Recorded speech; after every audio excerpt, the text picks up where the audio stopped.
ఒక అందమైన గ్రామంలో రాజు అనే చిన్న అబ్బాయి ఉండేవాడు. ఒకరోజు వాళ్ళ అమ్మ అప్పుడే చేసిన తాజా లడ్డూలను ఒక డబ్బాలో పెట్టి రాజుకిచ్చింది.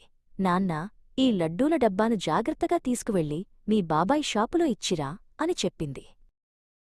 రాజు ఆ డబ్బాను పట్టుకుని సంతోషంగా నడవడం మొదలుపెట్టాడు. ఊరిదారిలో చెట్లు పిట్టలు పలకరిస్తున్నట్లు అనిపించాయి.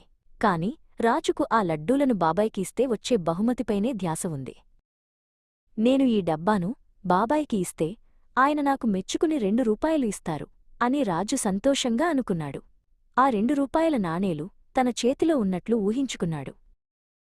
ఆ 2 రూపాయలతో నేను ఒక పెద్ద ఎర్రటి బుడగ కొంటాను.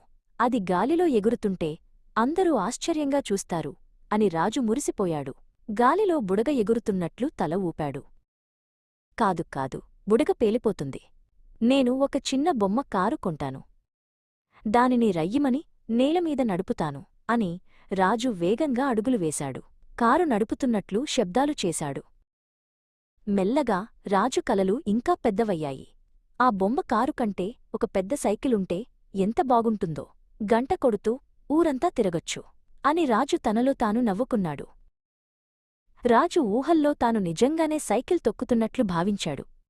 ట్రింగ్ ట్రింగ్ అని శబ్దం చేస్తూ తన కాళ్లను సైకిల్ తొక్కుతున్నట్లు గాలిలో ఆడిస్తూ వేగంగా పరుగెత్తాడు. ఆ ఆవేశంలో రాజు దారిలో ఉన్న ఒక పెద్ద రాయిని గమనించలేదు.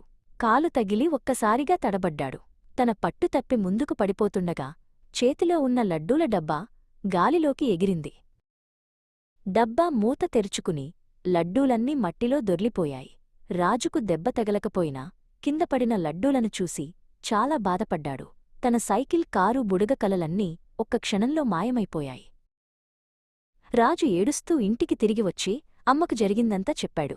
అమ్మ రాజును దగ్గరకు తీసుకుని, చూశావా రాజు, పని పూర్తికాకముందే ఫలితం గురించి ఆలోచించకూడదు, ముందు చేసే పనిమీద దృష్టి పెట్టాలి అని బుజ్జగించింది.